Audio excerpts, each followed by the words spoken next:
I don't want Navya to get married. Things that I would tell my granddaughter if I was Mrs. Jaya Bacchan. Firstly, do not ever sacrifice your career, whether you're starting out, whether you're a mid level employee, or whether you are a top honcho yourself, at the altar of marriage. Financial independence, financial stability, and having your own professional identity is just as critical as building an authentic personal identity.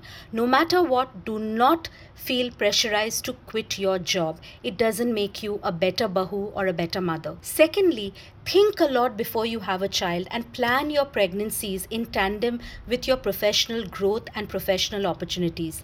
While more men are getting paternal leave, they are supporting women in, changing the nappies, being the stay at home dad.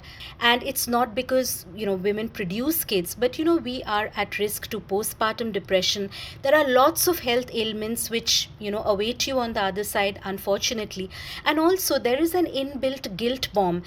As a mother, no matter how many nannies or, loving grandparents who you have as your support system, or a wonderfully committed partner, you are always going to feel guilty for missing that PTM, for not being home, for, talking with their tutors, for missing their first performance in school. So think about it, ladies, and remember, motherhood is a consensual choice.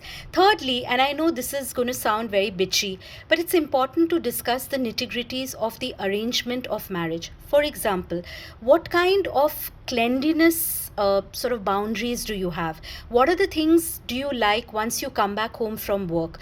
Now, regarding your parents, where are they going to stay? In both parties, will they move in with us? If one of them dies, then what happens? If you're an only child, marrying an only child, even more. Also, if you have unmarried siblings who you're responsible for financially or physically, what happens to them?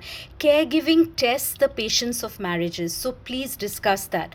Also, what are the non-negotiables in the marriage? Point number 4, discuss that just the way you would discuss your wedding lehenga, with that much of passion and with that much of investment. Fifth and most important, don't lose your sense of self in the marriage.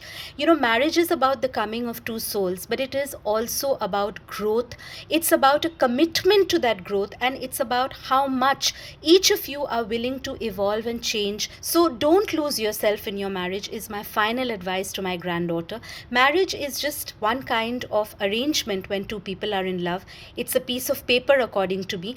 But what's important is when you commit to a relationship, how much of yourself are you willing to lose? And most importantly, how much of yourself you're willing to fight for?